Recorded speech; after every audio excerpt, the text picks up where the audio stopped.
Michal sees David dancing before the ark of the Lord, and she is really offended, and so she calls him out in a really royal, as it were, chewing out, perhaps for combining politics and religion, and perhaps for showing obscenely his ankles and knees.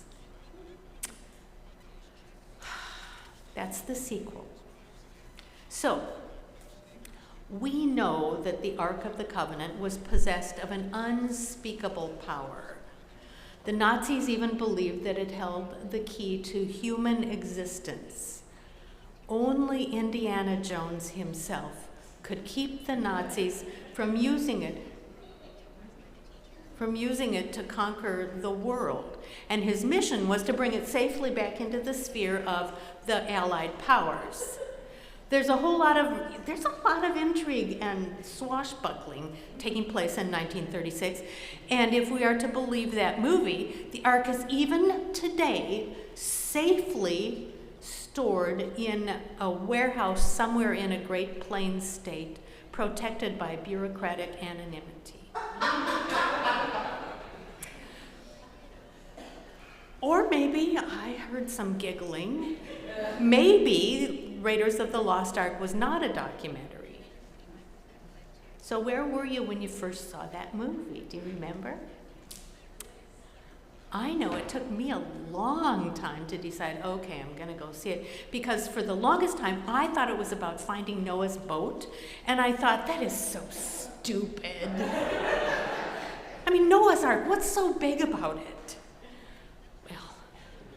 If you Google the plot, which is what I did, you Google the plot synopsis, and in fact, it turns out that it might have been preposterous, but it was really pretty exciting. So if you remember the movie, yeah. So the movie maybe exaggerated the powers of the Ark a tiny bit, but they did get a couple of things right. The Ark and what it represented was powerful and dangerous, but not in the weird way that it was portrayed in the movie. For one thing, ancient Israel did experience the Ark's superpowers. It led them out of slavery in Egypt. Remember the parting of the waters at the Red Sea? That was the Ark going through there. And then it represented God's presence when they went into battle. And woe betide the enemy that didn't take it seriously. The Philistines only got it because God was mad at Israel and was punishing them. For David, in today's story, the power of the Ark lay in what it represented. It was sort of the token of the unification of his country into one kingdom. And it was the reason and the purpose for all worshiping in one central place. For us, the power of the Ark of the Covenant is just that it raises a whole lot of questions. So the first question for me is, what made God so mad that Uzzah had to die? The oxen only stumbled. It wasn't a catastrophic fall. Reaching out was probably a reflex for Uzzah. You know, like when you drop your toast at breakfast and you clamp your knees together, and that's what saved the toast from falling buttered side down.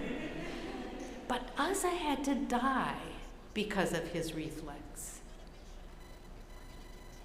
Did God perceive that as irreverence? You know, the Philistines had been moving it around in carts for ages. And this was a brand new kosher cart. And yes, it was the law that the Levites had to carry it on poles, but the ark must have been incredibly heavy as it was covered with gold, and a cart made perfect sense. But holiness means power. Residents of one custodial town died because they looked inside it. They opened it up and looked inside, and they died. So the upshot of Uzzah's death is that David gets angry at God and he is frightened by God for striking Uzzah. So Uzzah was just trying to be helpful. But here's the deal. Uzzah was a priest, and he knew the law about how the ark was supposed to be transported. And he, of all people, ought to know that to manage the holy is a very risky business. The God who strikes Uzzah is as capricious and moody as a certain U.S. politician. Some scholars think that Uzzah's crime demonstrated a lack of trust in God to protect God's own sanctity. That feels a tiny bit, maybe sanctimonious to me. Maybe it was just the luck of the draw. If you attempt to move a downed 35,000-volt power line with your bare hands, even if you're saving the life of a child, you are going to be electrocuted. Electricity is both powerful and dangerous, and so apparently is the ark. But I'm still troubled about David. If the problem was transporting it in a cart, why not strike down David, who ordered that? Was it just sheer exuberance that he danced in front of the ark? Was he like the Swifties, Taylor Swift fans, who dance in the street by thousands even when the concert is canceled? Or like the fans of the Minnesota Twins. This happened to my sister. When the Twins won the World Series, everybody in South Minneapolis just walked out of the house. They closed the door, they walked out, they filled the streets and walked for miles to get to the stadium, laughing and partying the whole way.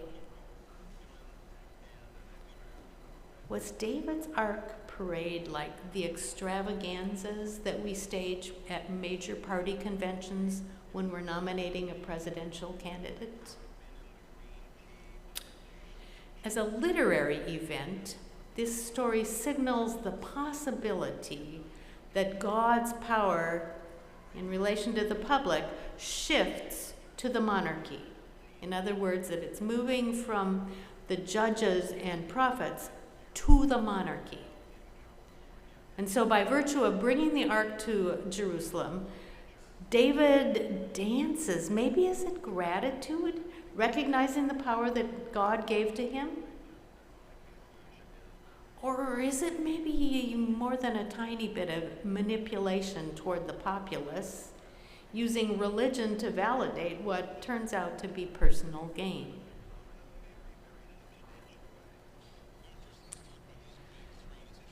It's just that consequences are neutral. The power line is down and your motivation does not matter when it comes to electricity doing what electricity does.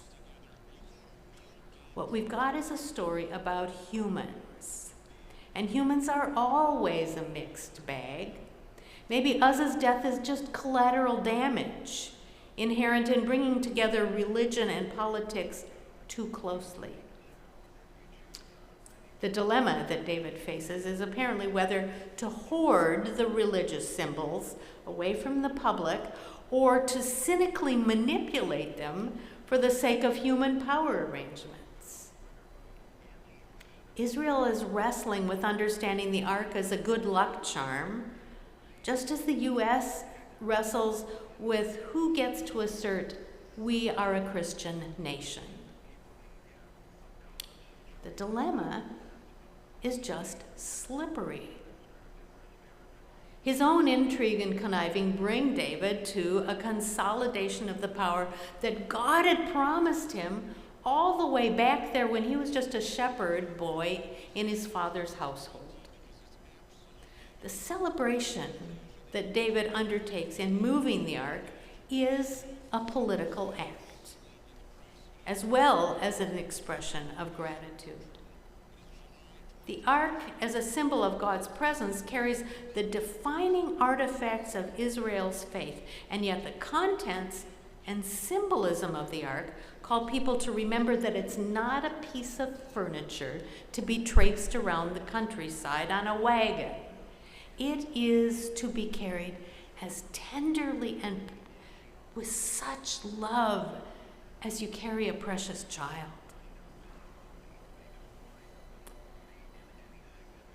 The slipperiness is in understanding that sin and faith can be concurrent in the same person and the same act.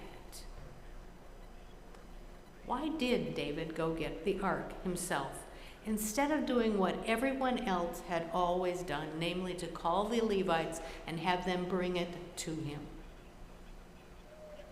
Is David in a shrewd political move, just adding to the luster of his city? Is this what makes God so angry? You know, if so, this is where I get kind of miffed off, because the sin or the problem is more David's than it is Uzzah's. And if where is the God of justice when the sins of the powerful result in the punishment of the lowly? In not too many chapters, we're going to see David committing adultery or perhaps rape with Bathsheba, and the baby boy born as a result of that union dies as punishment for his father's sin. How is that fair? It is worth paying attention to what is in the ark. The stone tablets on which are written the 10 Commandments, they're in there. The Torah is in there, the first 5 books of the Bible, what we call the Bible, and a dish of manna. So together they represent divine self-revelation in the 10 Commandments. They are the details on how to love your neighbor as yourself, that's the Torah, and a concrete example that yes, God does care about our daily needs. The ark's contents are a concrete way of remembering how we perceive God's accompaniment through our terrible times.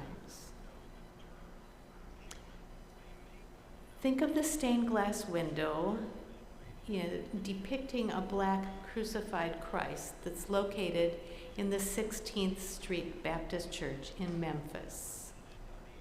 It's a gift in 1964 from the people of Wales to commemorate the deaths of 4 little girls who were killed in the 1963 bombing by the Ku Klux Klan.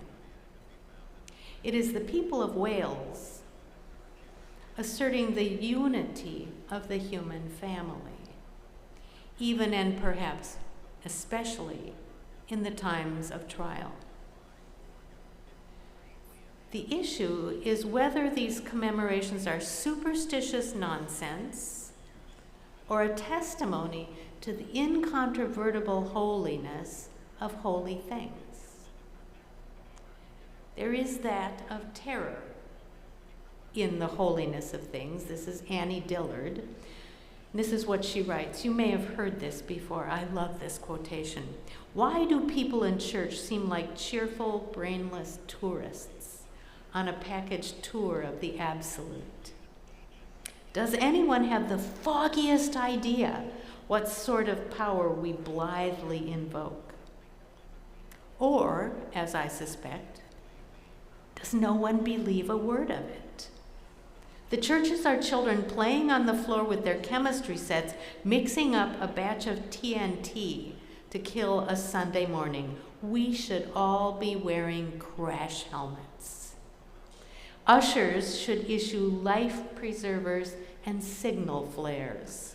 They should lash us to our pews, for the sleeping God may wake someday and take offense, or the waking God may draw us to where we can never return.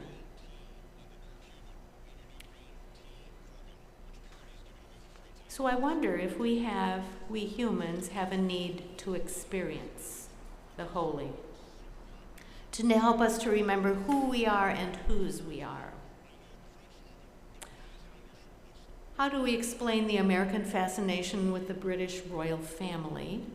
An institution from which we fought so hard to free ourselves.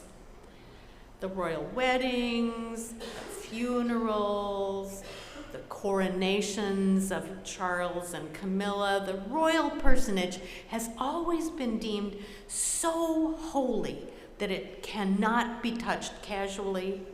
Remember Michelle Obama casually putting her hand on Queen Elizabeth's back?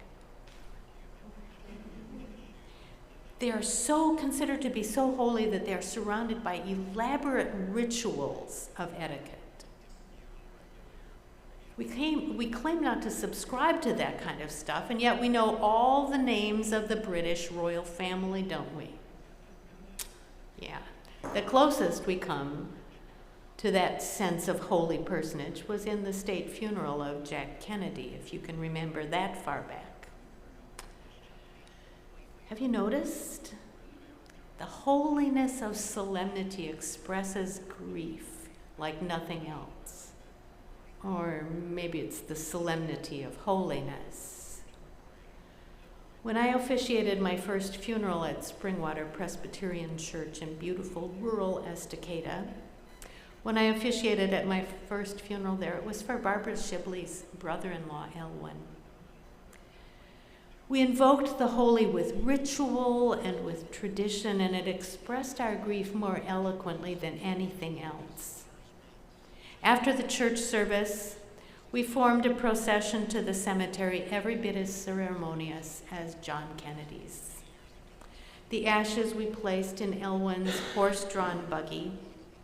His riderless horse had the stirrups turned back and was led by his granddaughter. The grave was dug by family members. We put symbolic tokens into the grave before we closed it. It was all so holy and so grievous and solemn. Where have you experienced the holy? I once had it. I alluded to this when the kids were up here. I once had an out-of-body experience when I was in the redwoods of Northern California. It was truly an out-of-body experience, and my husband happened to snap a photo of me at the time. And when we looked at the prints of it afterwards, there was no explaining that image except that it had captured an out-of-body experience. My husband, Scott, served at Grace Presbyterian Church years ago, and one of the communion sets that they use at that church was a gift to him from John MacDonald, who had served as an Army chaplain during World War II. The set was Army-issue brass, and it was intended for use during wartime service, so of course it was not much to look at. It was with him as his company entered the first death camp in Europe to be liberated.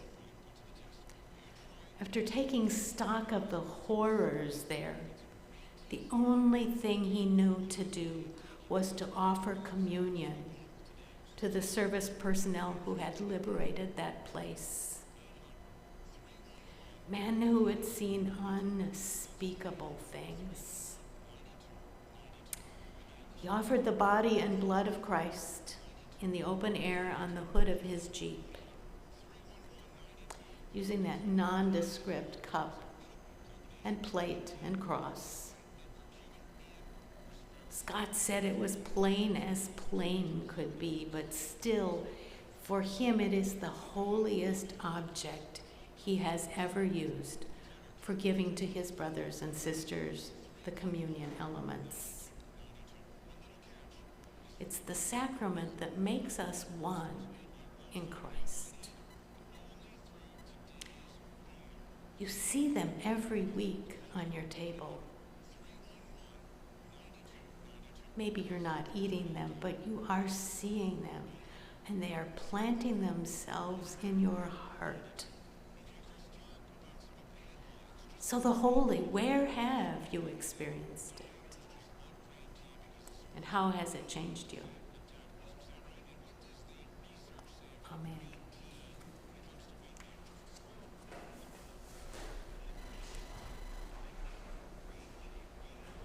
Let's sing, There is a Wideness in God's Mercy.